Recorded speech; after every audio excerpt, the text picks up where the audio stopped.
Good evening, guys. There's always one as fuck every time. Who did that? I fucking shit my pants. Who did that? I absolutely shit my pants. It was definitely Dolan. What? Thanks, mate. I appreciate that. I just big bang and all I heard was big bang and absolutely shit myself. Cheers, David. Well, thanks, mate. Appreciate it. Well, good evening, guys. Welcome to Vape Talk UK episode. I want to say, what do you say, Stuart? 97.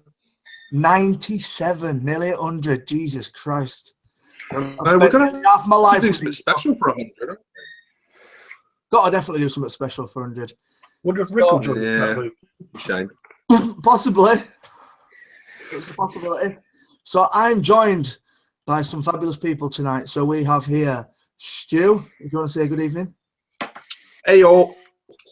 We have the beautiful Mr. Mark Dolan. Wagwan. We have the Mr. Grumpy Man himself, Damon Fairhurst. Evening, Drongars. And we also have my boss. We also have my boss, who probably will tell me off some part of the show, Mr. Paul Harrison. Evening, everyone. So let's get into what we're vaping. Stuart, seeing as you're not in the regular spot tonight, mate, I think we should start with you. You want me to start? Yeah. I'm vaping tonight my Therion 166 with the Skill RDA, and look at this DHD cap. Oh, some proper sexy bastard gave me that. Some properly sexy fat man gave me that, and I am very happy with it. I don't remember. No, it was just done, Thomas. It is very, very nice. It's better than that shocking green effect that you had going on a few weeks back. Delicious, anyway. isn't it? Delicious. Absolutely loving this setup. You said pink and black, didn't you? And that's what you've got. Exactly, yeah, exactly. Matchy. And courtesy of Mr. Dolan, Barista Brew Co. Salted Caramel Macchiato. Never found a coffee vape in my life that I liked until this, and it is fucking stellar. Absolutely stellar.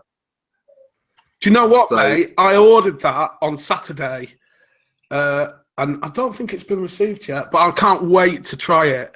I can't wait to try that salted caramel macchiato properly, because I got the last few drips from a bottle on Friday night, and it was good, but...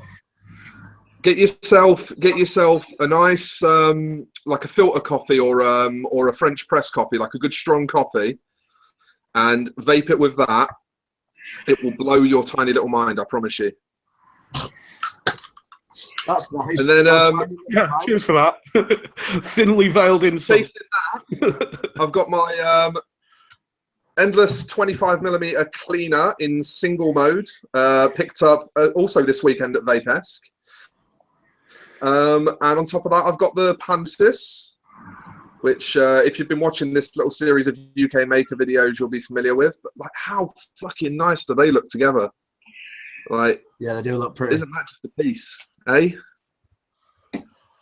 And on there, I have got from Thick Oil, good friend Maxine. That is a strawberry and banana milkshake flavour. And yeah, again, just absolutely mind-blowing, having such a good time with it. Douglas Means is asking if it's raining, Stu. Is it raining in there at all? It is, yeah. It's actually raining inside this room, which is why I've got my hood up. Yeah, all my ears are cold, climate in the house, or I'm a road man, or whatever else you want to say. Really, I just felt like having my hood up, to be honest. If that's okay. Road man. It's fine with me. It's not fine with Douglas. Sorry, Douglas. I apologise, mate. Who's next? Damon, tell us what you're vaping on. Hello. So today I'm vaping on the Endless Clean 24mm with I got a Slam cap today with many thanks to Paul. I didn't realise that I had to order a V2 deck as well. You can't know everything in vaping, can you? So there's one on each way to you, mate. Oh, thank you very much, Paul. So unfortunately, there's a slight gap there at the moment, but I'm still loving it. I'm really enjoying it. You know, the fact that it's got adjustable airflow just tops everything off for me, and gives it the edge over the hourglass for me, for flavour as well. which I don't know. What should I have expected? Should I have expected that, Paul?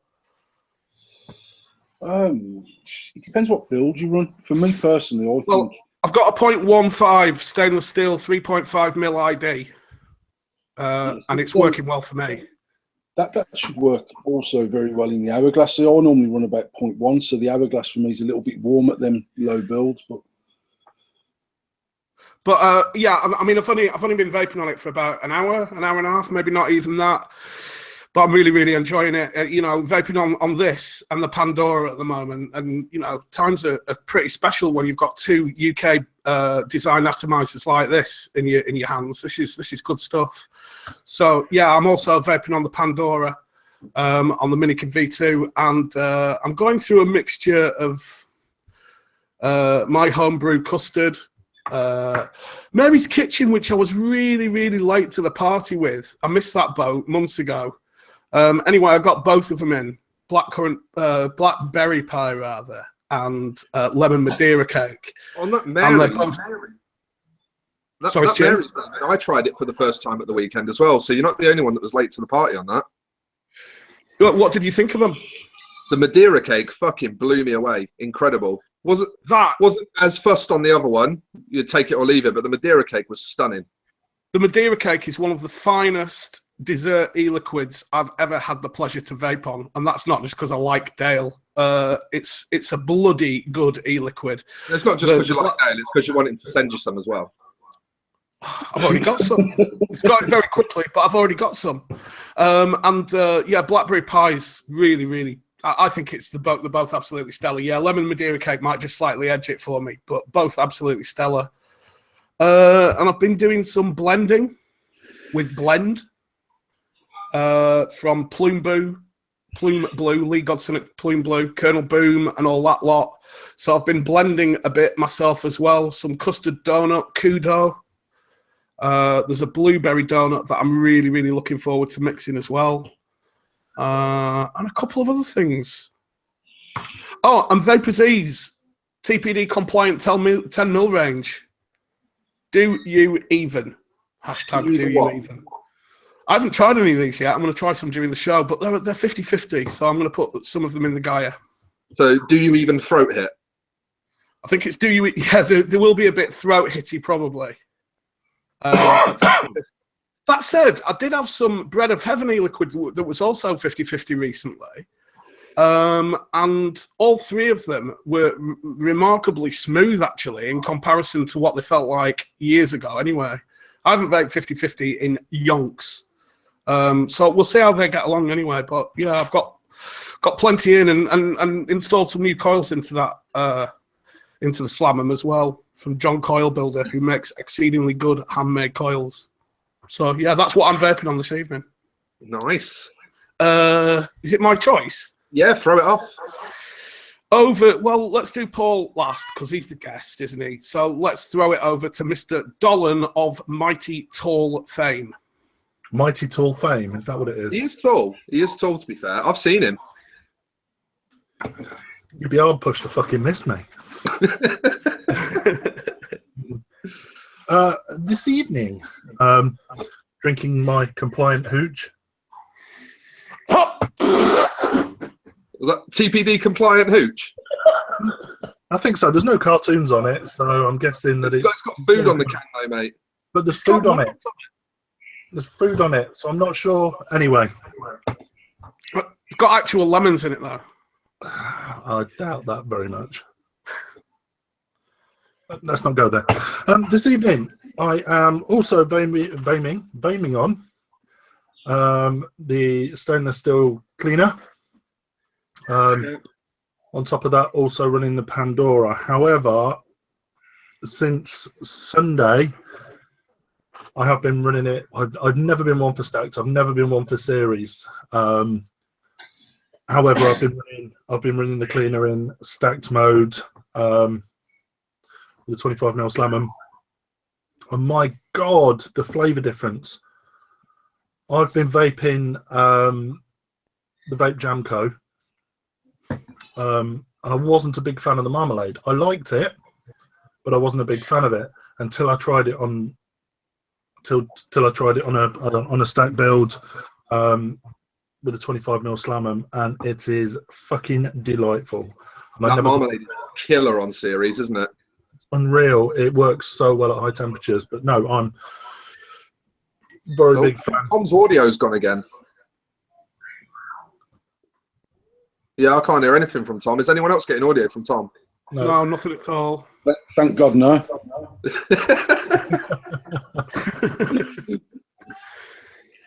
Well, Tom's decided not to do the show tonight. No audio, no show. It's fair enough. So yeah, gone for matchy on my mech hand and Ohmsmeum and the Aspire Nautilus 2. Nautilus 2, there we go. With actually, I've gone up to 12mm today. I've been having a twitchy week. 12mm Heisenberg. Nice. Yeah, that's actually what I, for my very long train journey on Saturday, I took my Nautilus 2 with 12mm vanilla custard. And yeah, just absolutely spot on. For a little craving killer that doesn't cloud out the place that you can sneak a vape on in the train station. Spot on. Defo.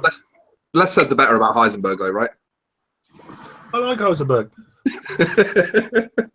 And so do many other people. It got me off cigarettes. Fair enough. Congratulations. Between that and Red Astaire, that's what got me off the analogs. The analogs are like that. The analogs, yeah, that's nice. Like Douglas was saying, sometimes you've just got to up your dick, and you know when you're having I'm not going to say a bad day, but when you're having a tougher than normal day, then for me, yeah, but revert back to it's nice. I actually don't have enough high nick in the house. I've only got 3mm in the house, and I wish sometimes I had 6. So I might do some mixing at 6mm for that special moment you're about to have an aneurysm. Don't get me wrong, I'd never drink a 6mm because I'm pretty sure that I'd put me flat on my arse. But obviously, Matt, I have no issue. Do you know, when I first started dripping, I actually was dripping 6. Me too. Because I'd come from mouth to lung, so I wasn't willing to go from 18 down to 3. I was dripping 6 for quite a long time. Oh, I think I only lasted. I was dripping 670/30 PG high. Oh, Jesus. Proper Why, Matt. Paul? Why? Why?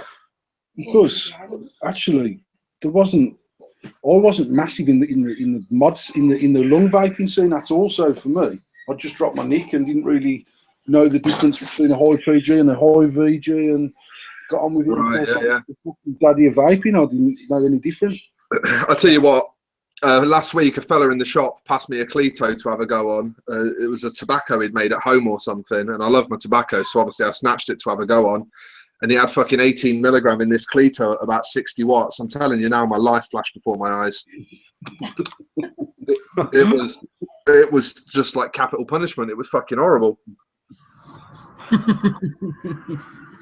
As Douglas says, if it works, it works. Yep. Yeah, for sure. Whatever works, eh? It's all about not smoking at the end of the day. So We forget that, don't we? We do forget that, but ultimately we're the biggest TA confederation in the world. Yeah. which leads me to pass on to Paul then. Over to you, Paul. I am using, firstly, an AO box with some 12mm Heisenberg. I've got a Epitete with a V2 Nautilus on with some V-Juice tuned in cherry, 12mm. And I have the number 69 black dirty mod in single and some V-Juice Blues Brothers, which is a blueberry slush with some menthol. The number 69 dirty, I love it. Absolutely was pulled out of the bag by fluke. Bollock. I swear, my missus went down the shop yesterday. We had the issue with the hybrid, so I said, grab me brass, grab me a black and bring it home, and it was number 69, so I've set it up and it's my own mod. Couldn't have played that better if you tried. Oh, it's quite a lucky coincidence. It's absolutely true, though. No, I believe you. I believe you. So, Thomas. Right. So I'm vaping the Gold Minikin with a blue Slamham 25, and Paul sent me to the dark side. I've also got an AO with 12 milligram Purple Rain from V-Juice. I was doing like 30 mil a day, dripping all day, every day. I went on to this and I've done like 10 mil in a week, and I've absolutely loved going on to some high nicotine. I've just absolutely loved it. Yeah. Yeah, I mean, today's actually a rare day where I've got nothing high nic on the go at all. I normally have at least one device with high nic on the go. So yeah, today's been a decent day. So seeing as we've got Paul on the show, we better ask him some couple of questions. If you boys have got any questions before I have, then please commend with your questions. Well, we're here to celebrate Endless, aren't we? That's the plan. We've celebrated the Pandora with JB. We've celebrated the 2017 relaunch of Frostbox Industries with Dan and Matt. So it's Paul's turn to tell us all about what's happening with Endless, isn't it? There's a lot to celebrate there with the last few shows and this one, definitely. Who's got the first question then? Tom's the host. He works for him. He knows all the answers. That's why I don't think it's right for me to ask the questions. I think you boys should ask Paul what you want, because obviously I know the answers. The first thing I'd like to ask something, Paul, because I don't know whether you've ever publicly told this story. I know you've told it to us privately, but could you give us a sort of quick version of how Endless actually started and why it started?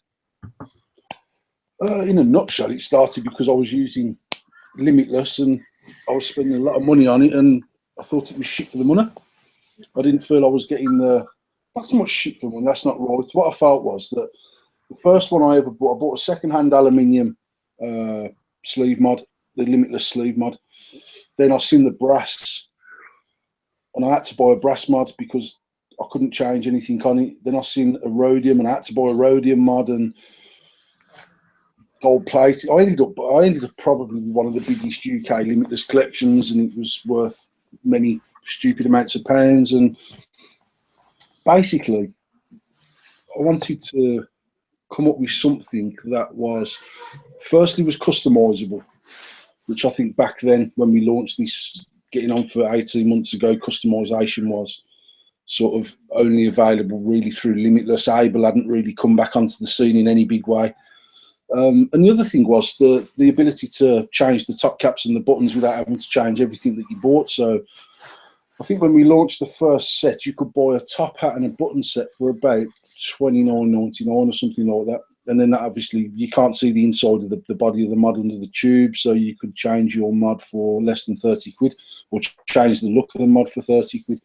And then from day one, we also obviously just sold top caps as well as the full RDA or just the deck, on the basis that if someone had invested in a full set from me and then they wanted to put purple sleeve and purple top hat on, they didn't have to buy a whole new RDA, etc., etc. So that was really, that's the short story there, really. And I think even still to this day, it's kind of, I'm pretty sure it's the only brand that's that customizable. I do believe that we probably offer one of the widest range of, apart from Comploy, who have got about 45,000 different mods out at the moment. There's no one else, I don't think, that's sort of bringing out new product like we are. I don't think there's anyone else. I know Vapors Cloud do sell products such as posts and stuff like that. I don't believe they sell just top caps. I might be wrong. I mean, we aimed for the middle of the road market of people that wanted to use authentic mech mod, but didn't want to spend all the kids' family allowance on it. So, and that's where we still are today. Really, that's exactly what we're still doing. So, if that's what I was saying to Stu in the chat earlier on. That for me, they provide, it provides an inexpensive product with a high-end feeling. You know, I mean, the threads are so bloody well manufactured and machined, and just the weight behind it. Well, the brass one anyway. That you know, it feels like a pleasure in your hand. And that was very much I mean, obviously, we've done our first expo in May last year when we launched the clean mod. The sleeve mod was about 6 months release then. And obviously, with the sleeve mod, you've got a 22mm tube with even less meat on it than the 22mm mod because you've got to allow for the sleeve, etc. So, as with Limitless, I mean, to be fair, Able are quite weighty for a sleeve mod, but as personally wasn't a particularly weighty device. I think when we launched the clean mod, the general feedback that I had face to face off people at Expo was, as soon as they held it, was Jesus Christ, I wasn't expecting it to feel like this. I think they were expecting a bit of tat. And actually, I think the clean mod was actually heavier than the Rig V2 at the time because it was 25mm tapering down to 24mm. And obviously, the more shops that have got it in, and I don't know. There's two people there that stock the Endless in the shop. I'm not sure exactly how many shops we're stocking in. I think it's probably somewhere around about 40 or 50 shops in the UK. And I can't think of one single reseller that hasn't reordered the product on the basis that it completely fills a gap in most shops, just from price point. On the basis that it sells, then. You know, we don't do a ton on Mech Mod. We do a bit of Dragon, a bit of Dot Mod, and we do Endless. And Endless is by far the biggest mover for us because the mech market isn't huge in our area. So the first thing, if a customer's looking to get into mech mods, the first thing they're thinking about is price point. You know, before they even consider quality, they're asking, can I afford it? You know, when you've got a developed mech market in your shop and people are asking the question, do I like the product first? That's a very different situation, isn't it? Yeah. But, you know, with us, price is always going to be the first thing people look at. And the funny thing about it is, it starts with the price, and we say, this is how much the Endless is, and they say, yes, I can afford that. And then they buy the product, and they say, well, yeah, it's fucking great. It's fantastic. You know, the only thing that I ever hear in complaint about them is the weight of the magnets, the weight of the throw on the magnets. And for £3, you can get a softer throw on your button. Like, it's £3, you know what I mean? Yeah, and I mean, me personally, I change over to the £2 spring because I feel like it's a little bit heavier than the magnet. So, I mean, everyone's different. I've never had an issue with the throw of the magnets, if I'm being honest. I know you said it to me, Stuart, when we were talking in chat. Yeah, I've always used the £2 springs because I don't get on with the magnets. But I actually put the £2 spring. I feel like they can look better with the springing over the magnet personally, but I don't know. I get along with the magnets really well. I haven't felt the need to put a spring in it. Yeah. All down to personal preference at the end of the day, isn't it? That's the best bit about it. Is it is a mod that you can obviously customize to everyone's personal vaping experience. So that's the best thing, really. Well, Douglas has just said something very interesting in chat. Douglas says price is not a measure of a high-end mod. Remember, there are plenty of expensive piece of shit mods out there. I was just about to say we've got the Endless set up on a shelf. Obviously, we've got the stack kits, so we've got the Endless set up with the RDA on top, and then the stack tube next to it. And you know, we've had a couple of people walk in and say, "Oh, what's that?" Explain what it is. How much is it? That's a Leicester thing. Sorry. How much is it? And the amount of people that have kind of gone against it because of the price. So what's wrong with it? Why is it so cheap? And people have kind of got that expectation that quality needs to be expensive. Well, we discussed that on the Pandora show, didn't we? And I think that's still a bit of it's still going to be a bit of an achievement to get past that hurdle with a lot of people. Well, I'll tell you what, I think it was in an after-show hangout after the Pandora show. It was Paul that said, you know, like, they're not fucking making this stuff with hammer and chisel. Yeah. When British companies outsource to China, they're using... They're using what? They're using what? Stuart's completely frozen. If you can hear us, then refresh, mate. And that, ladies and gentlemen, is Stu Whittaker's cum face. Did I freeze up then? Yes. Fuck's certainly, sake. I thought you were doing a mannequin I challenge. did think I might have frozen up. You may carry on, Stuart. What did you get of what I said? We got Nothing. it's not made with an hammer and chisel, and then Yeah, like Paul said, you know, these guys aren't making it with hammer and chisel. They're making it with state-of-the-art CNC machining. The tolerances that they can work to are finer than the handmade stuff that people pay fortunes for. Like, Yeah, but but not everybody knows that the tolerances that they work to on these ultra cool CNC machines, they're not the ones that the whole of China manufacturing and Shenzhen use, obviously, because they still put out plenty of shit. oh yeah, yeah. But the reason why they put out plenty of shit, Damon, isn't because they're using hammer and chisel again. It's because they're running the machines too fast. It's because they're not running new tooling. They're not running sharp tooling. They just want to produce as much as they can, as quickly as they can. And there's probably less than 4 big cloning companies in China. Most of the people that receive catalogues daily, including myself, which could be off 250 different agents, are sourcing their mods from 4 companies. Yeah. Generally, I'm talking of the good quality, the Coimbrite, the Rulian, that type of level of quality of clone. They're coming out of 2, 3, 4 at the most factories. One of them factories produces our mod for us. One of them factories is a company that I used for clone products, buying them direct without going through agents. I've bought some clones in my time that have been absolute dog shit, and I haven't been able to sell them, and they're still in a box in the back of the shop from when we started 4 years ago.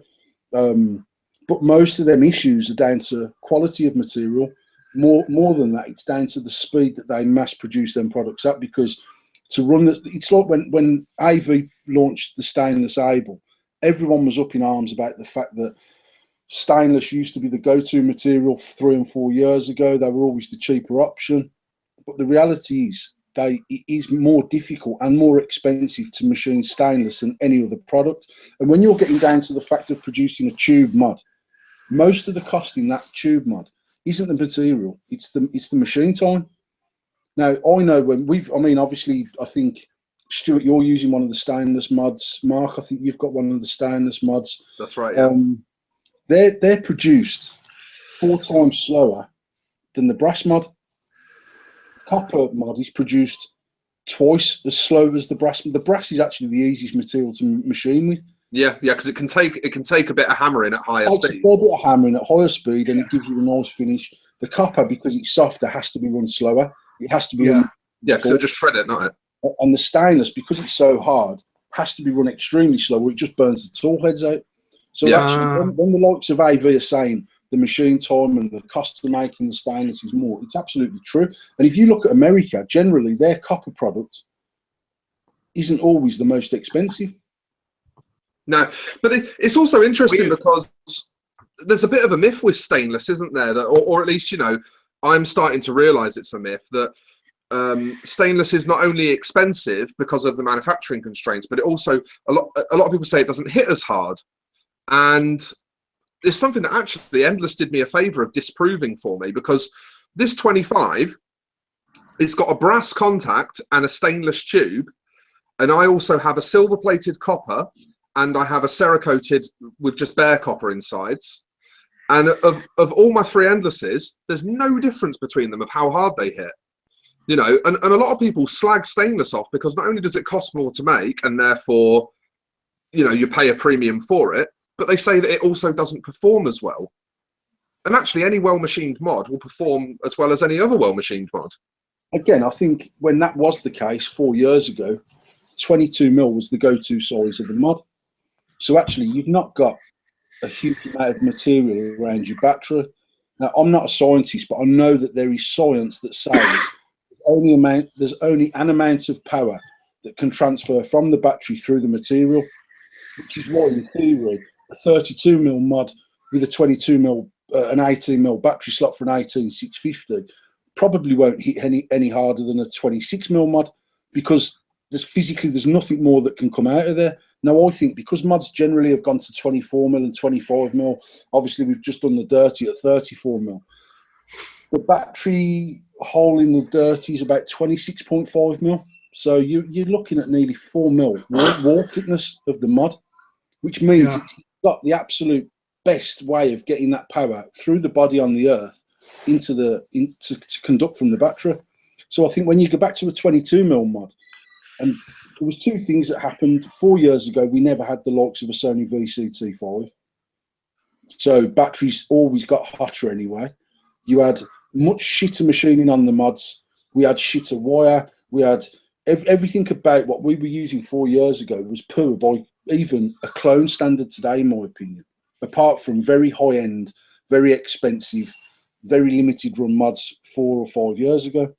So I think from my point of view, I genuinely, people have said to me that their silver plated cleaner hits harder than any other mod they've ever used. For me personally, I've never seen a difference between the aluminium. Again, I believe hits equally as hard as all of the mods. The only thing is, daily I do give the threads a wipe, because I find that very quickly the conductivity of everything screwed together drops extremely fast, and that's just a byproduct of aluminium oxidizing extremely quick.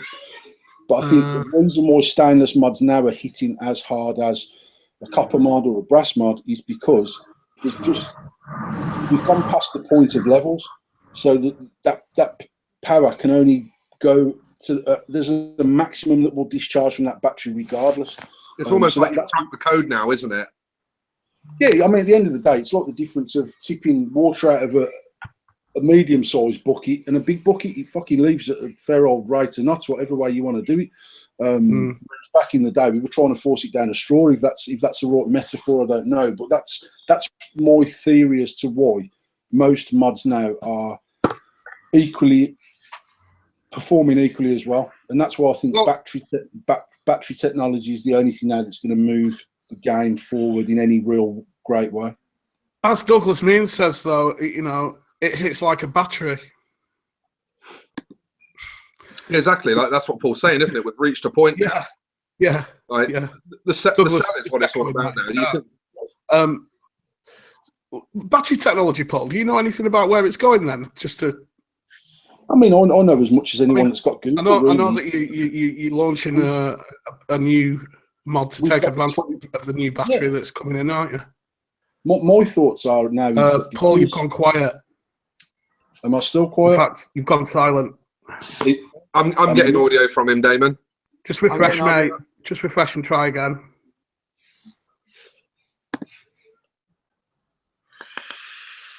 Stu, can you? Everybody's gone silent. No. Are you getting audio from me? Yeah, I can hear you. Yeah, I'm getting audio from everyone, Damon. I think it might be you, bud.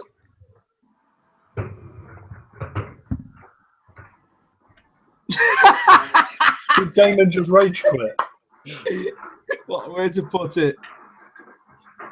Is that better? Paul, you're fine, Damon. Yeah. I mean, battery technology. I was looking online about months ago at cars, and I came across the Tesla car and looked into battery technology.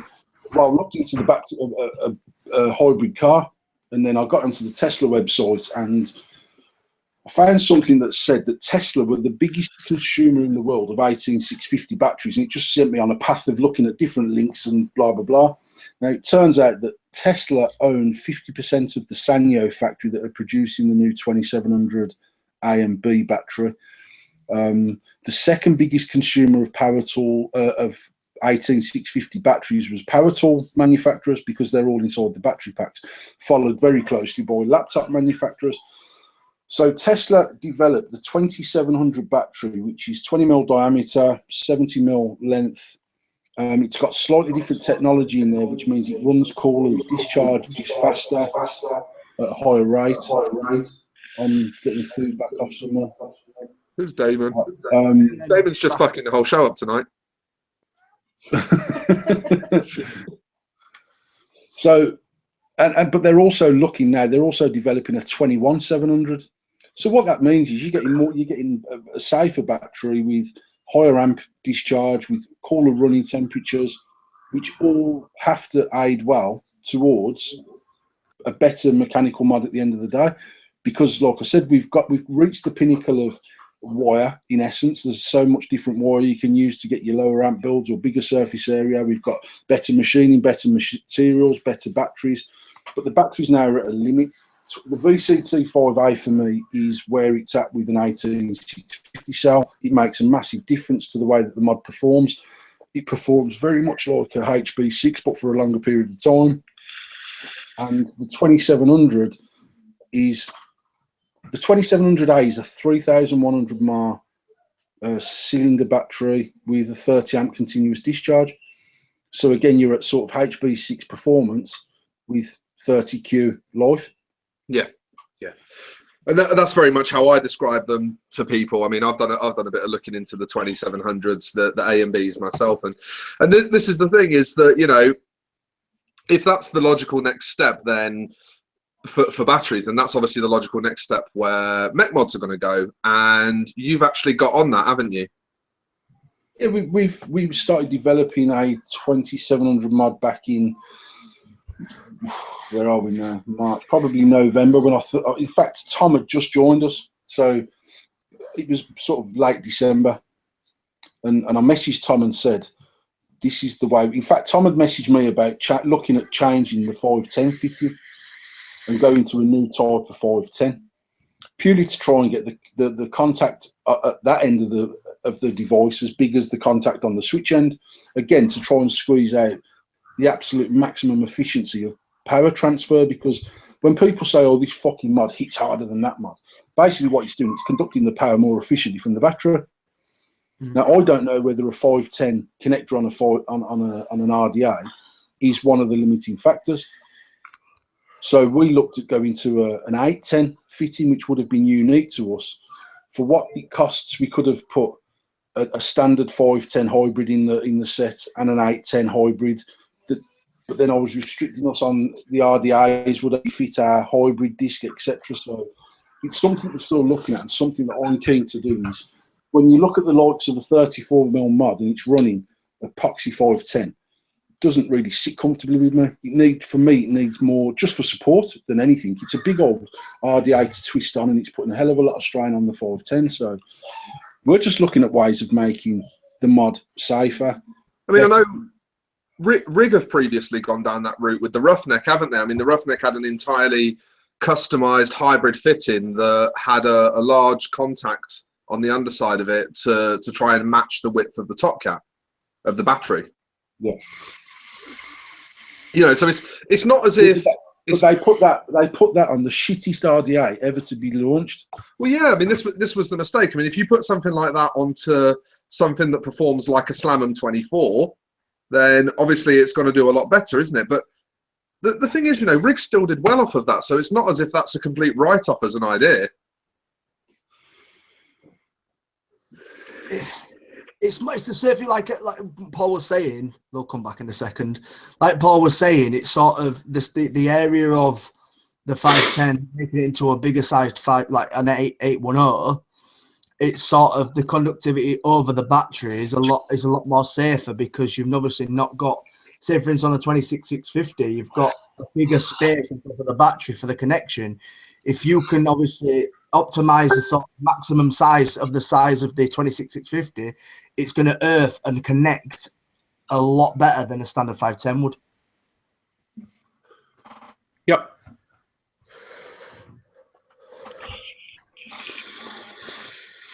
Sorry, I'm just having a look at some of the comments in chat.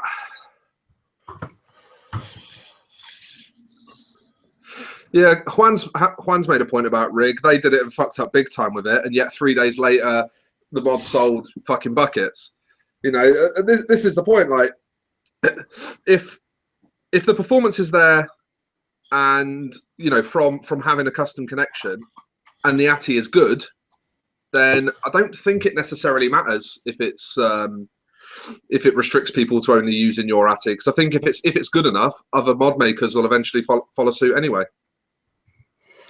Yeah, and obviously I spoke to a few of them and seen if anyone that was sort of making bigger runs of mods would. Obviously, the bottom line is we could machine a top hat that fits an able with an 810 fitting on it. We could make a hybrid, the authentic rig with an 810 fitting on it, and sell them with the RDA. I think for me personally is us taking another step in technology is not the right word, but actually someone on board who fully understands science to say to us how well that, but what can that battery conduct at its absolute optimum? What is it conducting at via this setup or whatever setup, and where are the limiting factors in that? Yeah. That's going to cost a bit of wonga. No, but this is why it's not been done, because at the moment the mods perform perfectly fine. They work well. It's standardised, and on that basis, it's got to take a big investment from me to decide whether we lead the way in new technology as far as the design of the mods is concerned. Yeah, I mean, there's all sorts of little things, you know, even down to little stuff like we question like how we fit the hybrid onto the top of the mod. You know, we always use a threaded system, but I know that some people have thought about doing bayonet fitting systems before, where the hybrid disc actually bayonets in, like clips and twists, and locks into place that way. You know, there's always those sort of little tweaks that you can make, isn't there, if you're just willing to kind of make decisions on what part of the battle you want to attack. I think one thing I do want to talk about is innovation, and I think the mech market has very much stagnated. You know, I've seen a lot of mechanical mods that have come out recently with, you know, new little bits of this that they're kind of reinventing the wheel. I think to be at the forefront, you know, not we, but the manufacturers have got to lead that innovation, and to get something new, to get something right, and, you know, be the leader of that and let others copy or utilize your ideas for their own use. I absolutely agree, Mark. I mean, the team, spend hours trying to think about coming up with something that hasn't been done, something that makes the mechanical mod different. And the stark reality is that if you take the shorty switch, for me is nigh on perfection as far as the way that a mod conducts from the negative end of the battery, or the positive on that one in particular, because it runs upside down. The downside to that particular switch set for me is the rubber band that holds it all together, that if it breaks in your pocket, that mod will auto fire and you're never going to stop it. And we've looked at coming up with a similar type of switch design where, for me, to get the mod to perform just that touch better is so you've got a permanent contact on your negative, you've got a permanent contact on your positive, and the switch system actually operates independent of that permanent contact. 99 out of 100 mech mods rely on the contact of the switch banging the bottom of the battery, transferring the power very loosely around a wobbly switch and a spring or a magnet. Now, what Shorty does is, because it's got that permanent fix on the negative and on the positive, actually the switch is created through the body of the mod. That is the most efficient way to conduct the battery power. The only thing then for me after that is looking at this. For me personally, it's knowing exactly the maximum efficiency of that battery's output, and then looking at every device that we manufacture and deciding where we're losing parts of that efficiency. If it's in the threading, for us personally, all of our top hats come off, or all of our top hat connections come off, because our mod's stacked through the top of the mod. If the hybrid's fixed and we change our switch design, it makes more sense to stack it from the bottom, because if the hybrid is part of the actual mechanical mod, that's one less connection on the mod. So that's things that I'm looking at personally at the moment, is do we go for an absolute switch design change completely, stack from the bottom instead of from the top, and absolutely limit as much as we can connections on the mod. The downside to doing that for me is, one, it's going to be a lot of money to invest making prototypes, and two, I genuinely believe that if a mod is machined properly, I don't believe that connections on a mod automatically mean voltage drop. Because actually, if them connections are machined properly and they're tight and they're proper, it's as close as, damn it, one piece. Yeah. So I'm sort of torn at the moment whether we take a complete leap of faith in changing the whole game up. And it's something I want to do, because I'd love to be, I mean, to be fair, Vapors Cloud this week have claimed to be the first mech mod to run a 2700. I just chose to keep ours back until Expo. I've showed everyone a stacked 2700. Vapors Cloud, after they launched their mod, have released a 3D image of a stacked mod, something that I think they're working very fast to get out there. And I get that. For me personally, to get the first 2700 mod out was something that I wanted. Tom knows. I said to him, I want to be the first person in the world to get this out there on the market. The bottom line is that I've never ever been very close-chested about what we're doing. I've always been very honest and open about what we're doing. If we've come up with a new CAD design that I like, I've put it out there on Mech Addiction. There's Adam Harper's on there, Eric Hutchinson's on there. All them boys are on there that can see what we're doing. And I think I said before, if you look back to probably this time last year, we put out a CAD drawing of a sleeve that we were looking at doing for the sleeve mod. That very much is it's very similar to lots of the new type of comp life mods where they're cross-machining tube. Actually, ours was cross-machined on a hex bar, which gave a completely different dimension to the mod. They've got the ability. Adam Harper can walk out into his factory and tell the lads what he wants them to do there and then. I'm not sort of, my drive isn't to be the sort of first person to get something out there. Actually, I want to make sure what I get out there is done properly.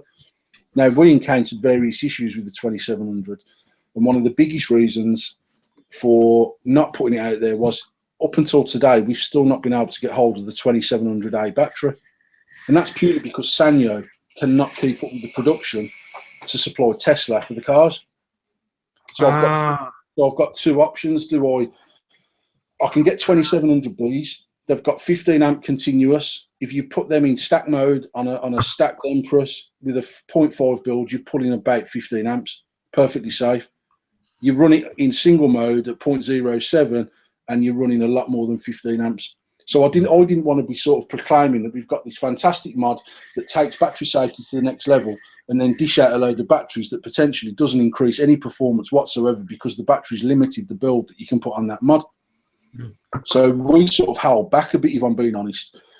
I haven't even got my Empress on me. I left it in my car, but we've also got an internal tube that slides into the mod, which brings the diameter down to 18.4 mil. You can run it 18650. You can run it 2700. And I've been running a 0.15 or a 0.16 build on the 2700B. 0.16 for me is a bit like using a flat battery, if I'm being honest. I've banged a freshly charged VCT5A in there with the battery extender and the sleeve, and it performs exceptionally well. But no better than the cleaner mod, because it is what it is. I've just got hold of some of the iJoy batteries today, the 2700s that claim to be 3000 mAh and 40 amp. They're on charge. I'll give them I'm going to do a live mooch test on them tomorrow with the 0.7 build. So you never know, you might see me lose my fucking teeth. Paul, a question from chat for you about batteries and stuff. Is it wise, from Phil, who's admin on one of my groups, is it wise to design a mod around one specific battery though? Innovation is tough in the tube market. To which I guess you're going to say, well, someone's got to innovate. Innovate around a particular battery? Well, we haven't, because we've given you the user the ability to use the existing 18650 battery or use the new 2700 battery. Can you see a point where you'll just use the 2700 solely, though? I believe that most manufacturers will go to a system where you can run either cell. I do believe that once 2700As become mainstream in the market, anyone who uses a mech mod will see a massive difference in the performance of their mod. Now, my concern with that is because we're all fucking idiots. The minute we get a battery that's rated at 30 amp continuous, and potentially these things are pulsing at 75 amps, people are going to start running 0.05 as the day-to-day build. Yeah. And then they'll bring out the 21700 battery, which they're talking about 45 amp continuous discharge. People will start pushing their limits. Us as vapors, us as human beings, will always push the limit of that battery. Up until recently, the manufacturers of the batteries didn't really give a shit, because actually we're a very, very small percentage of their usage of their product. But that poses an interesting question, though. If, aside from like shorting a battery, if you short a battery, you're fucked. We all know that. But in terms of overheating a battery, that's more of a gradual thing. If you run a build that's too low and you push that battery too hard, it will get hotter and hotter and hotter. And if you keep pushing it and it goes past that sort of 72-degree threshold, and the cathode starts to break down, that's when you can then obviously cause issues. Is there anything that you can do with mod design to help mitigate battery heat? Is there ways that you can, like, because you know how like heat sinks work to sort of direct heat away from a source? Is there not an innovation to be made there where you could design, you know, like a honeycomb internal in a mod to pull heat away to the outside walls so that the mod takes the heat and not the cell?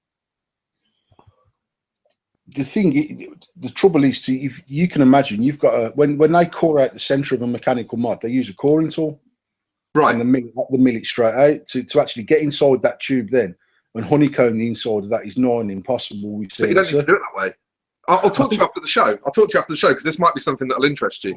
I think the problem is, as soon as if you think the way that a heatsink works, a heatsink needs to be adhered to whatever it is that it's pulling the heat away from. So you'll use a thermal paste or some form of... Yeah, that could be an issue. So the problem is, yes, you could probably produce a sleeve that would attach to a battery to pull away that heat, but then it's the heat is then going to be dissipated into the tube anyway, and you've just glued your battery to the tube.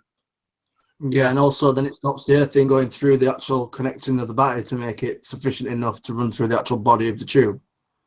Because you're obviously putting something in the way to sort of barrier that connection as well.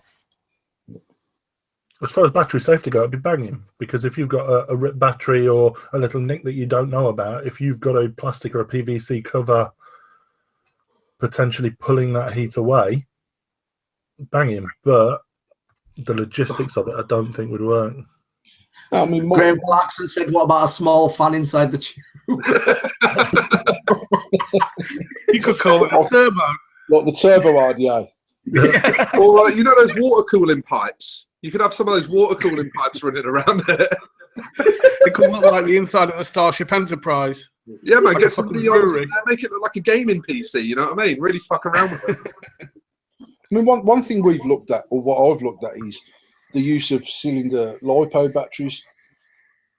And in theory, it all makes very good sense until the thought of one of them LiPos exploding in a tube and someone who will lose their head completely off their shoulders. Yeah, lipos are terrifying when they go. So on that basis, it's something that I sort of looked at this time last year, and was how can we get even the fucking most stupid vapor, how can we give him more amps than he'll ever need? And the answer is LiPo, really. I actually had a customer in the shop last week who said to me that he's got a friend who vapes a DNA 200 lipo, and whenever he gets any swelling, you know, because lipos just naturally swell, they just sort of swell and then they'll ease off and they'll swell and they'll ease off. He says whenever he gets any swelling, he'll pin the swell and then carry on vaping the pack.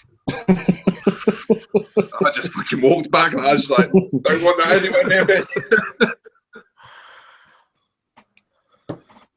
It's going back to what Mark's saying. I think there's a lot of things that can be done regarding mech mods and stuff like that. It's just sort of who's going to lead the market. Once again, as we said about like the 810 and stuff like that, you know, as sort of we're saying about Endless maybe moving forward and doing that, it's sort of, it'll either be the best thing we've ever done as a company or it could be the worst thing we've ever done as a company. That's the sort of, where do you go from there? Are people going to sort of follow it, or are people going to be like, yeah, whatever, so what? Do you know what I mean? It's sort of, it's a big risk to sort of stay which way you're going to go either way.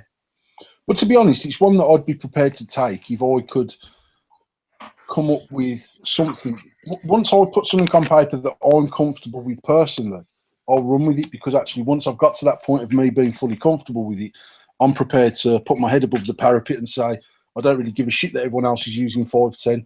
This is our new standard across the board. Within our kit, you get this piece. So if you want to use our RDA on an existing mod, you can. If you want to use an existing RDA on one of our mods, you can. However, when you're using our RDA with our mod, that is the configuration. That's how it goes together. That's how it best works. That's how it's best safe. I've even looked at making like quick release, like actual making the threads in a way where if it does vent, it'll just blow the button out. So if you get a certain amount, instead of trying to, we're all focused on holding that fucking battery in as tight as we can with state-of-the-art threading and using state-of-the-art machines. The only time a battery is going to blow like that is when it's dead short. It's not going to blow like that when you run. It's just if you're running a 0.02 build. First off, battery sag says that you're not even anything like the conversion on a 4.2 volts at 0.02 because you're just not getting 4.2 volts. Right.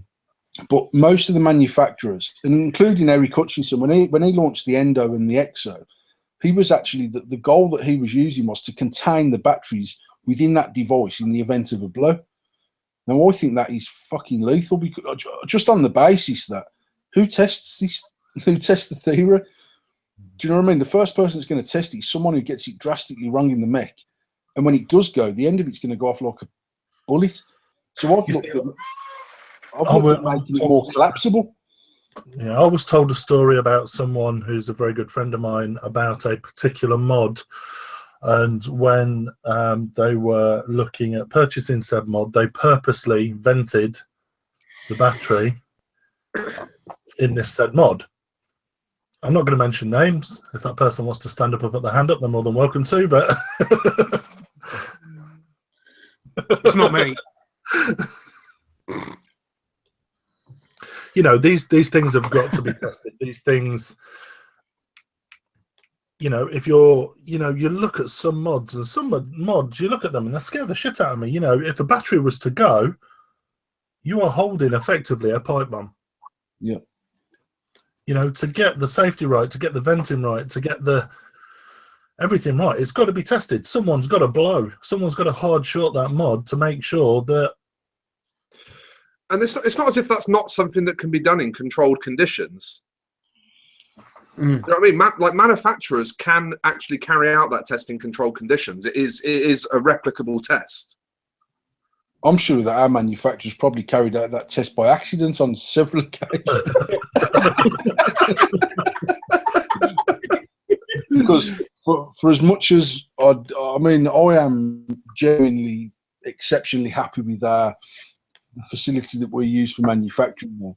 Their understanding and knowledge of vaping is still absolutely limited, and yet they're producing thousands of mods a day, thousands of hours a day, and even this today, we got the dirty sets in yesterday, and the lad took them out one out of the box at the shop, and he screws the RDA on, and they've machined the centre of the hybrid too thin, so the thread passes straight through the RDA, and it just spins round on itself.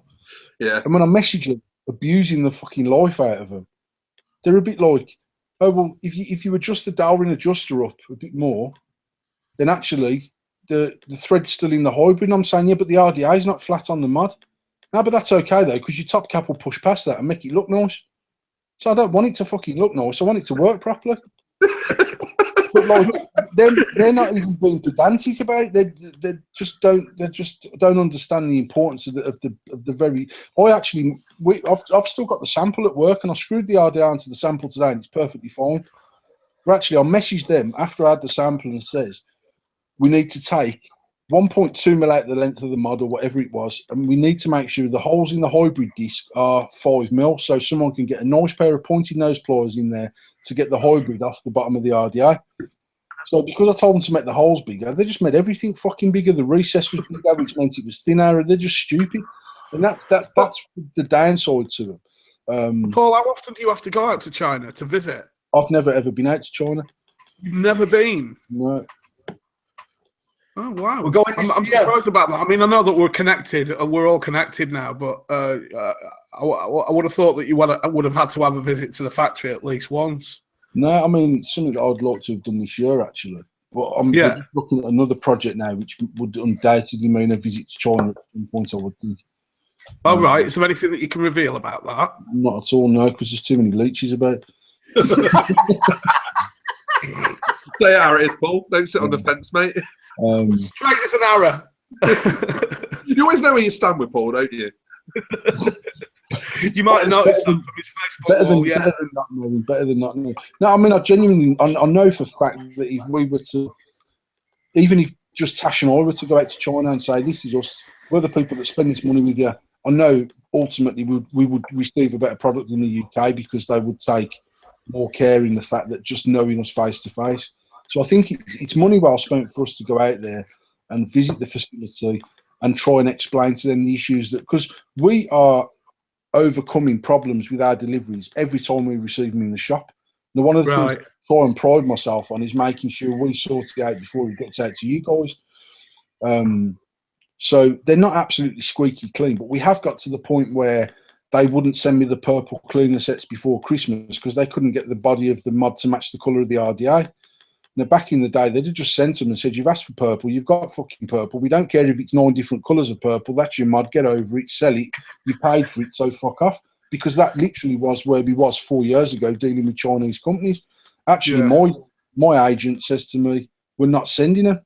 And I says, well, just send me a few. And she says, for what reason? You're just going to abuse me when they come to the UK. They're not going to be right. You're not going to be happy. Let's keep them here. Let's get them right before we send them out.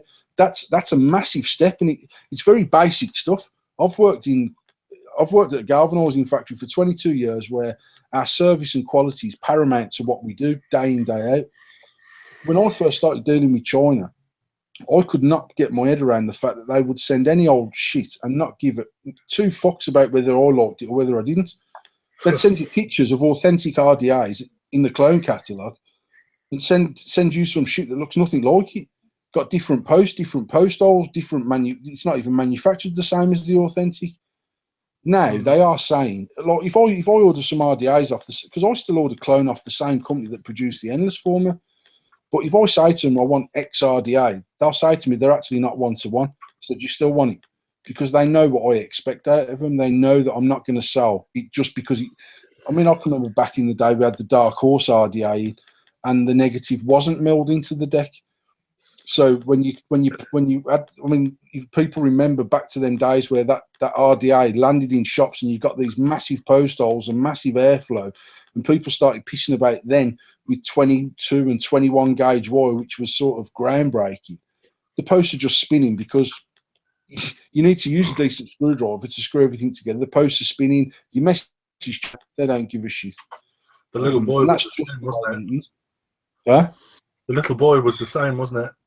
Exactly the same, and they're saying they were all about what it visually looked like, not how it functioned. Yeah. So their idea of a 1-to-1 clone was something that from 45 paces looked like a little boy. You open it up and actually look at the mechanics of it, and it's nothing like the same. In fact, in the early days, a lot of RDAs used a very similar deck, and they changed the top cap to replicate the RDA that they were cloning. And all them sort of things have come a long, long way. And that's because, one, they're dealing with us on a day-to-day basis, and we're probably not the easiest bunch of people to deal with generally in the industry. That's because we are dealing with the people at the other end who are even fussier than us, so we've got to get it right. And they have come a long way, but there's still a long way for them to go, I think. And it's just a case of nailing it down day after day. I think it's going back to sort of back then. It was sort of aesthetically pleasing to see an idea that looked like it rather than how it actually worked. Yeah, absolutely. And it's definitely come a long way to actually it is their work now. Well, I think some of that also comes from the fact that when clone first existed, people would buy it just for the purpose of passing it off as the real product. Yeah. Whereas that doesn't cut it anymore. Like people aren't hand checking clones and trying to insinuate that they're real. You know what I mean? Yeah. People that hand check clones are quite happy to admit that they're running clones, and there's very much that sort of we're all clone or we're all authentic kind of clicks in vaping. And so because you're not buying a clone to just pose as having the real RDA, the clone now actually has to stand up to something. It actually it's actually held to a certain standard now, which is why you see all your 1-for-1 clones doing very well on sites like FreeF and FastTech, whereas all of your shitty, dodgy clones that you find on GearBest and places like that, no one's buying them. Yeah. You see, I kind of disagree with that, Stu. You know, when I first started, I didn't necessarily buy clones to pass them off as a clone.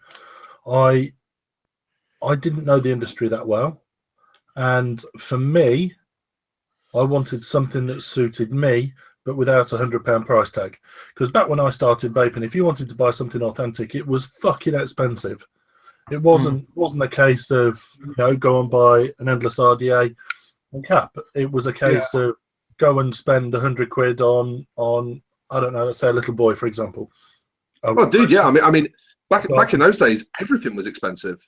But for me, I wanted something that I would buy that suited my vaping style. I've never tried to pass anything off. I would never try and hand check and say, "Oh yeah, that's authentic. That's authentic." If it wasn't, for me, it was what suited my vaping style, what suited the airflow for me, what suited the deck for me, rather than, you know, I'm cool. Look at me. I've got a. Yeah, you might be a bit of an exception to the rule, Mark. I mean, a lot of more superficial people were doing exactly that for a long time. I think it's more down to the affordability. Like now, a lot of people aren't purchasing clones as much as there was because it's the affordability of decent products on the market. For instance, an Endless mod, you can get a decent price and it's an authentic mod. That is the issue. These days, everything's more affordable.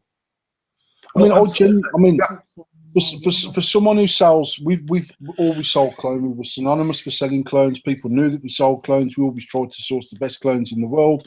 We always tried to source them as quickly as they were cloned as possible. And we've sold thousands and thousands and thousands and thousands of clone mods in the last 4 years. However, for our shop personally now, our clone sales have died to an all-time low. Our Endless sales are at an all-time high. Our high-end sales are at an all-time low. And I do believe that Endless predominantly because we've got such a big presence in the UK mech market now, but you've got the likes of Vapors Cloud, who absolutely flooded the market 2 years ago with affordable, authentic mech mods. You've got CCC that do a job of putting authentic mech mods into the market.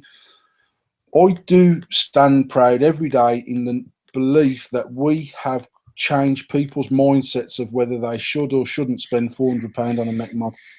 Yeah. Because the more people that have used Endless, and the likes of even down to James stocking it Endless at Evolution, our mods are now in the hands of someone who would never have used a mod if James didn't stock it. They've took a punt because James took a punt with me, and they're using it because it works and it's not costing them £400.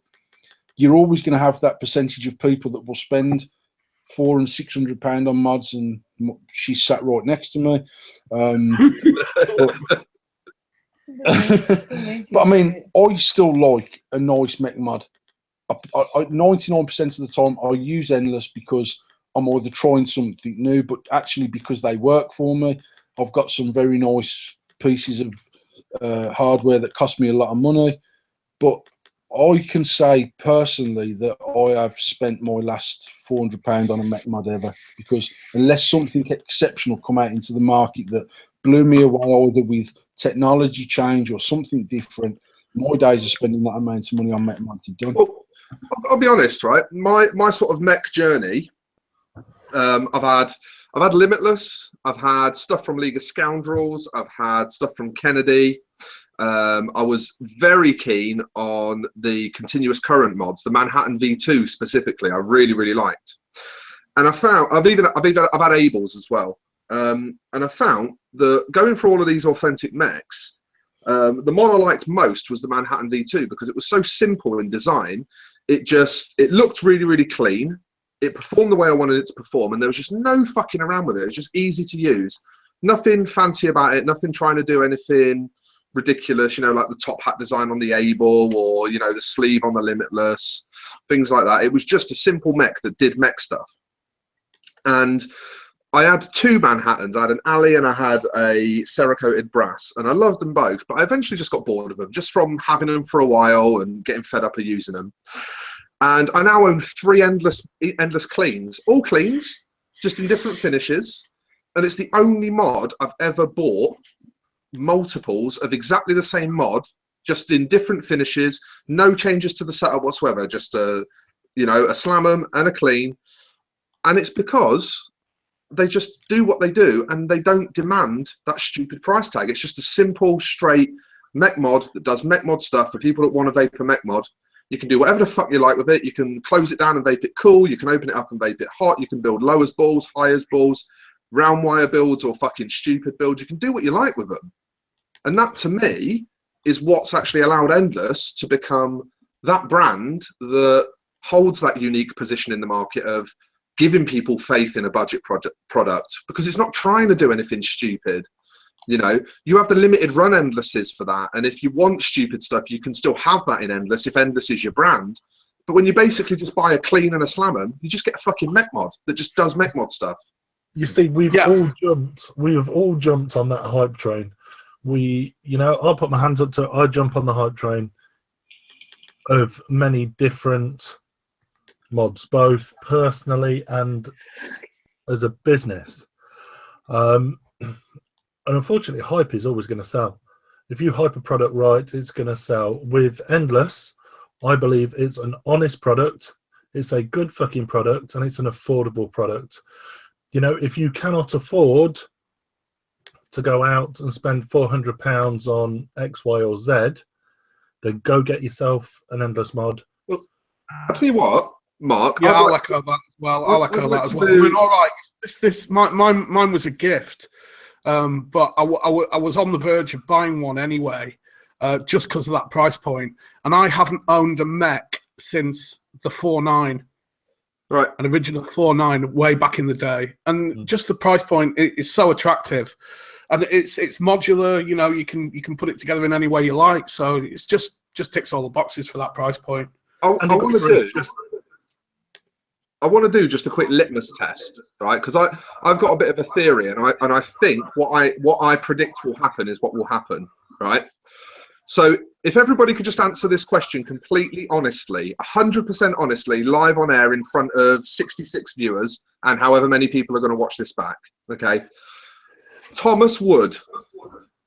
Yes. Did you, until you held an Endless in your hand, until you actually had one in your hand, did you have doubts about the product?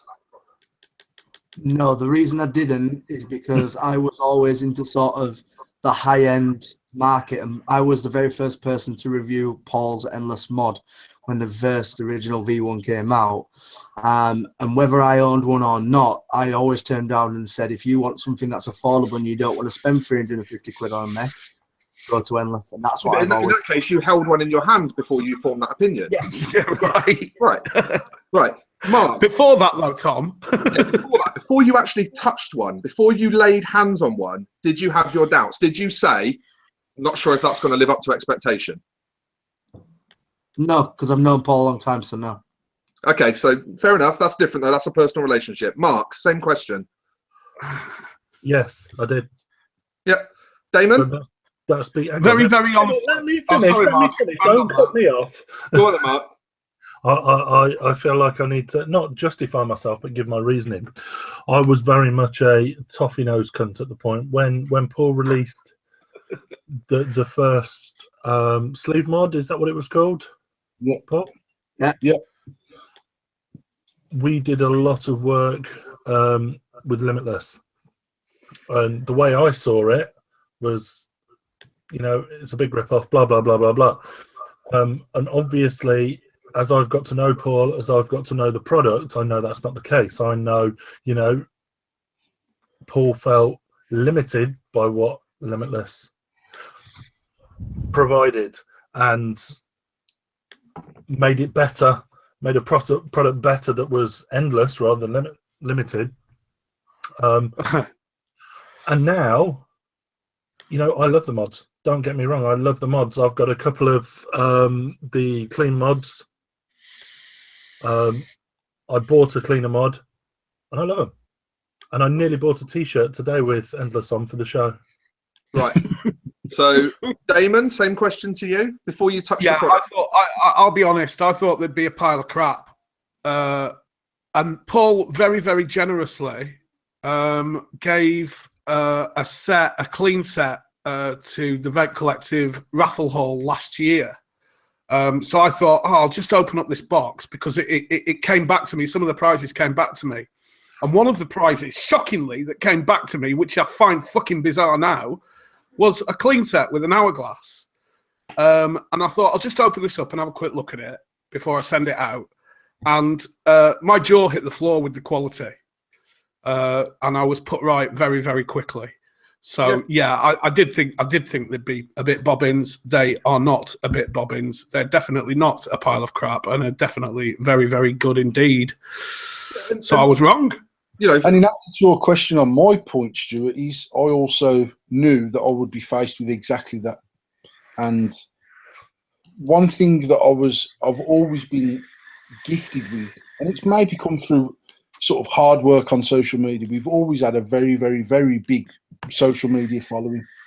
So we were fortunate enough to manufacture 100 mod sets, and we sold the 100 mod sets in 24 hours, which stopped my wife growling at me for wasting all of our money on 100 mod sets that we didn't know whether we could sell or not.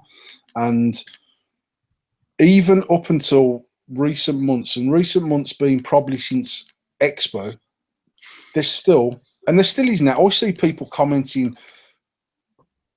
snidely on endless posts, endless hand checks, whatever it might be, because they've never held one, they've never used one, but they assume it's shit because it's me, because it's China, because we sell clones. And I knew from day one we were always going to be faced with that stigma, and which is why it weren't called the Shady Vaping mod. What do you mean? Because it's you, Paul? Because you sell clothes? As simple as that?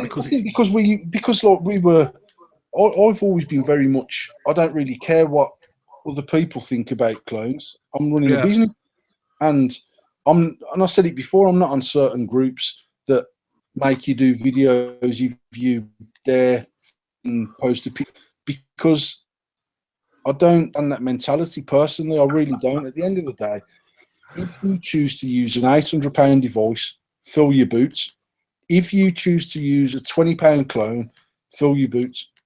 I honestly don't get the difference. And if you go into our shop, we've got something from 15 quid, and we've got a fast twist Goya at 360 quid. We had a titanium comploy for 390 quid or 400 quid or whatever it was. Because there's a seat for every single arse. And if you want to use something low end, use it. What I have found is that I always said from day one, if I could afford to stock the shop with £1 million worth of Complife and HDNE and Scoundrel, I'd still never, ever, ever drop the clones. What I've found, though, is over the last 6 months, the clone market is slowly, slowly dying. And that's purely because there is so much more affordable stuff. Now, I haven't stocked force endless upon that entry-level people, because there is still people that come in. And we sell a full clone set in our shop for 40 quid, 35 quid, 25 quid in some cases with a mod and an RDA. It's still a good place to start. It's still a good place for someone to start off using a mech mod who's got some sort of knowledge of battery safety and building. But I do believe that we will carve a different user of mechanical mod throughout the UK over these next 12 months, because I know our products are going to get better. I know that the pressure I put on our machinists in China to give something. I was looking at the purge mods at the weekend at Vape Jam, and some of them are absolutely beautiful. But I know that for $12 more, I could produce something very, very similar.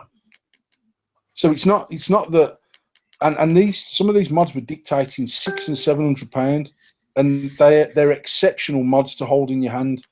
But actually, if we have to up our price from £65 to £80 for a mod, or £90, and we're replicating, not to replicate what Purge are doing, but actually to put that effort into the actual design of the body and sell it for 90 quid, we're still £600 cheaper than some of their mods. And that my sort of aim this year is to get as many people using an endless mod as possible. Not to line my pension pot, but actually because I know that we can do it. I know that we can produce mods that will cater for every single person that vapes, and it is my goal to satisfy as many of them people with a product that they will use day in, day out without having to spend 600 quid. And that's the way that we'll be going this year, and I think we can do that. There's no reason why we can't. Just for the record as well, by the way, I also expected endless mods to be shit until I saw my first one. Yeah.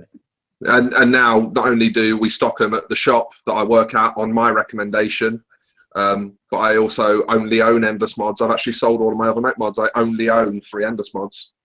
Well, we had I'm definitely going to Stu, be stocking endless in my vape shop. Sorry? before I Go on, Paul. I'd spoke before I'd sort of met Stu Matthews, Stu Vapes. I'd watched some of his live feeds and stuff, and then one day he landed in our shop in the middle of one of my live feeds, and he says, "You know what? He said like, he was using AV at the time and Comp Life and all sort of he got Scoundrel and all sort of high end mods and stuff like that. And he says, I've come to take a punt on a UK mod. He says, I know nothing about him. I've never really heard about him." And he messaged me the next day and says, all shit aside, this fucking thing works, and it works well, and it hits hard, and it cost me less than 100. In fact, he had a Cerakote set, so they were 125 quid.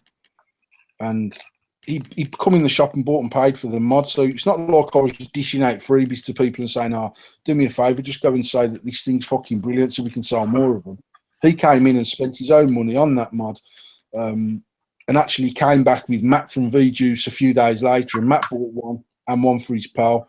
But I remember Stu messaging me saying, I just want to congratulate you on making this mod because I've obviously seen them. I don't really know much about them. I've seen the price points. I expected it to be shit, and it's really not. And I think most people that have used high-end stuff, and obviously Mark as an ex-Scoundrel seller, I had Scoundrel mods, and if I said that they didn't perform, I'd be lying. They performed very well.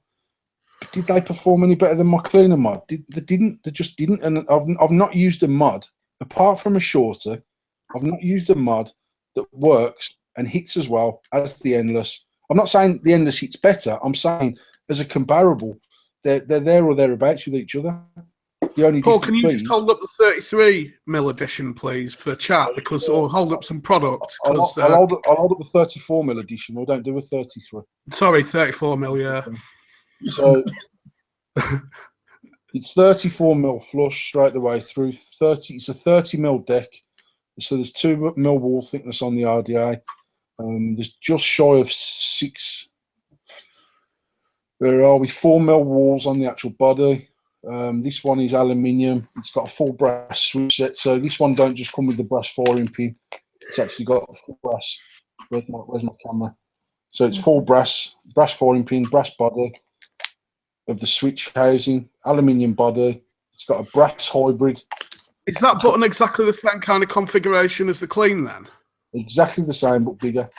That's Right, single and stacked, isn't it, Paul? You get a stack tube Yeah, with it? again, this will stack the same. So you take the hybrid out and stack it from the top, not the bottom.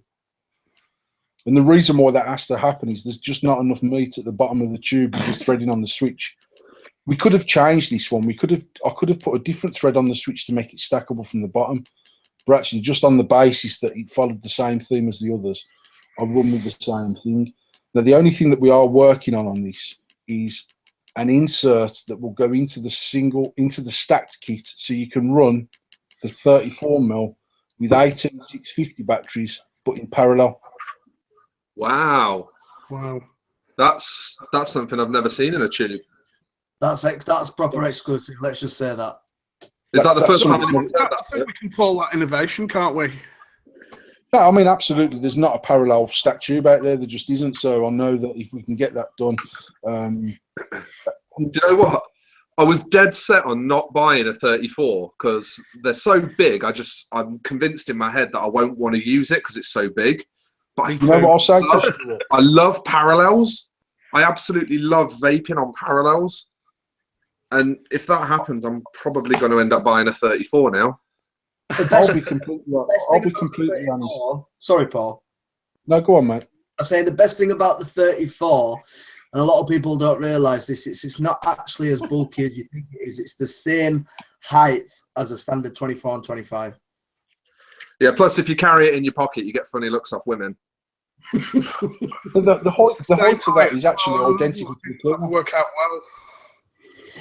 So it's exactly the same height as a 25mm cleaner. The switch housing is the same depth. The tube is the same length. The Slam'em is actually exactly the same height, but it's 34mm. So stood next to each other, exactly the same height as a 25. Don't say stood next to each other. They look so good. Bloody hell, you're going to break my bank. One thing that I will say is I have not used a 25mm mod since I had the 34mm prototype one. That's absolute. The only thing I have you even had that with you at the meet. No, and it's what I use. The only other tube mod that I've used apart from this is the prototype Empress. And that was because I was fucking about with batteries and then trying the plastic tube and stuff like that. And I absolutely love the look of that Empress mod. I absolutely adore the new cap that's coming out. But the 34mm mod has genuinely been my day-to-day carry for the last 9 or 10 weeks whenever the first prototype landed. And one, because I've actually got a set of 0.8 fuse Claptons and 0.08 fuse Claptons in this that Jovan Carthy sent me, they're absolutely fantastic calls actually. And I put them in today just because I set this up and I happen to have Jovan's parcel on my desk at work. But I've been running that since the battery in there is the battery that I was using on Sunday when we was at Jam. So sorry, Saturday when we was at Jam, because I changed my battery Saturday morning. I used it at Jam. I drove back from London. I went to Mark's meet on Saturday straight from Jam, and I had the 26650 with that battery in it. I've not used it since. In fact, I did Sunday. I was out in the garden with it, not much, and then I've called it up today with the same battery, and it's still firing. Still absolutely. To put that in perspective, are you a chain vapor, or do you pick up every 5 or 10 minutes, or? Well, what I can say is we got to Jam. I was out using this at 10 o'clock on Saturday morning outside the hotel, waiting for Matt and Stu to surface after their messy night on Friday. I used it non-stop until we left London at around about 1 o'clock. I used it driving home from London because, again, it's nice and thick. It's just easy to pick up and use. And then I've used it pretty much exclusively today since I called it up, just because it was the new mod and I just wanted to see how it performed and how the aluminium performed, because the aluminium get a little bit warmer than the brass quick as, but actually it's perfectly fine. I'm not even sure what volts the battery's on, but as I say, it's still doing all right, yeah. Absolutely it doesn't look like it's struggling. And that's why I've gone. But actually, when I hold a 25mm cleaner mod in my hand now, I feel like I've got a fucking sight in my hand, because I've just got used to hold 34. Feel uncomfortable. It really doesn't.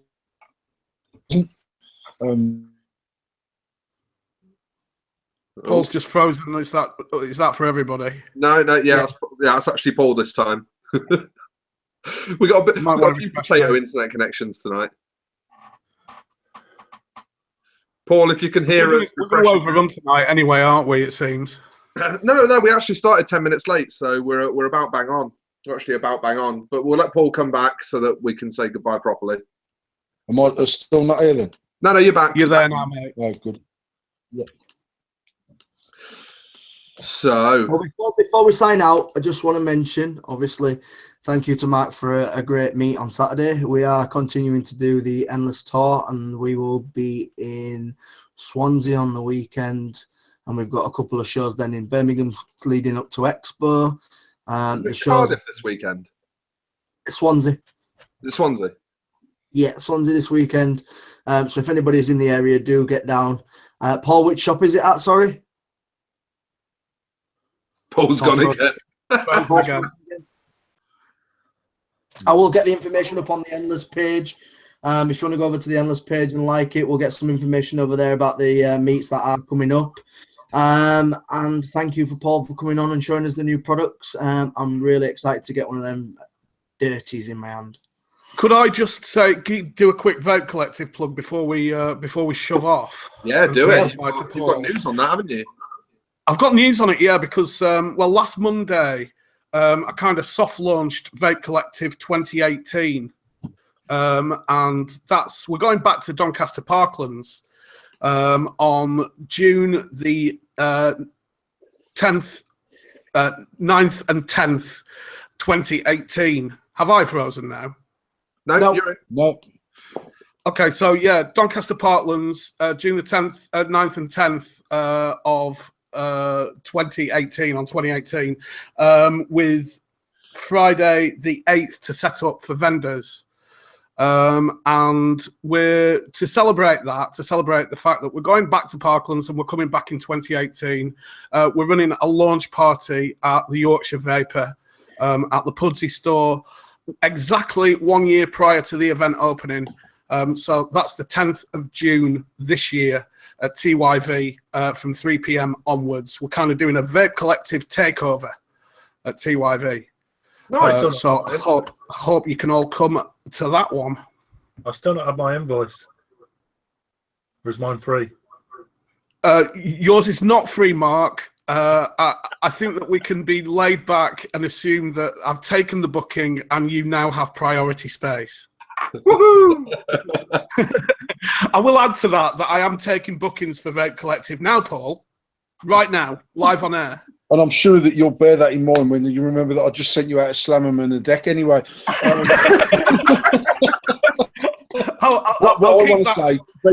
What I want to say very quickly before I go is a massive thanks to Chris, who sent me out a gunmetal Pandora. Unfortunately, due to a major shitstorm last week, I haven't called it up. I haven't used it. It's in the box. But by next week, I'll be obviously commenting in your feed. I'll definitely get that called up this week and give that a run through its paces for Chris. So just a massive thanks to Chris for sending that out to me. It's a classy atty, no doubt about that. Yeah, it's doing it for me. I've had a play with it. The quality of it's fantastic. Yeah, definitely. Which one Nice. did you get, Paul? Pardon? Which one did you get, Paul? The stainless or the gunmetal? Gunmetal. In hindsight, I wish I'd have got the stainless. The stainless looks cracking on your mods, Paul. Looks absolutely cracking on your mods. I was thinking, obviously, I've got That does look nice. I was thinking if I'd have put it on a 25mm cleaner and then put the silver switch set on there, it would look on a black 25 cleaner with the silver switch and the Pandora would look very nice. Like a magician's wand. Yep. Yeah, that look cool. Right, are we about spent, gentlemen? Yeah, I think so. Yeah. Nice. Should we do some stupid hand things and say goodnight? Yeah. Just want to say thank you to everybody who tuned in. Really good show. Go over to the Endless page, like it. Remember, other mods are limited, ours are endless. Just remember that. Go on, Tom. And, just one very quick thing I want to say before we go as well. I know obviously this does sound like we're crawling right up the arse of Endless mods tonight, you know, with Mark being on them, me being on them, Damon being on them, you know, obviously Tom works for them, Paul makes them. I just want to be very, very clear with Paul. For any of this that you see tonight, I didn't stock Endless mods. Mark didn't stock Endless mods. Damon had never tried an Endless mod. No. Before all of this started, we had to get on board by trying these products. So when we say all these things about them, we're not getting anything for it.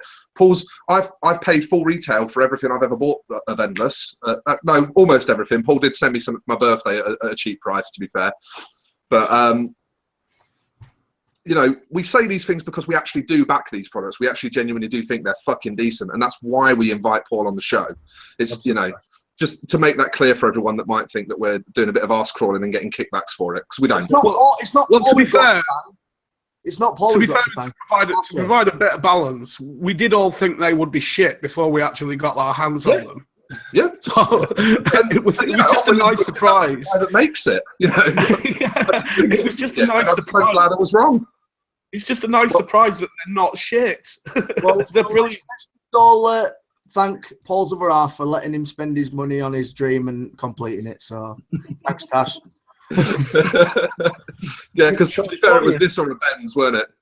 Surely it's only halfway to the dream. There's got to be several more £1 million got to be invested into future. Yep. Sorry, is Tash listening?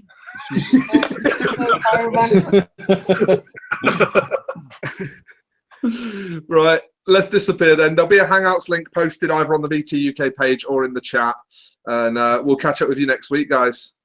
Have a good one, guys. Thank you for having me. Paul, thank you for joining us. Do your hand shit. Do your hand shit. Come on, Paul. I'm doing it, man. I'm doing it. Oh, you're Doing it, to be fair. There we go.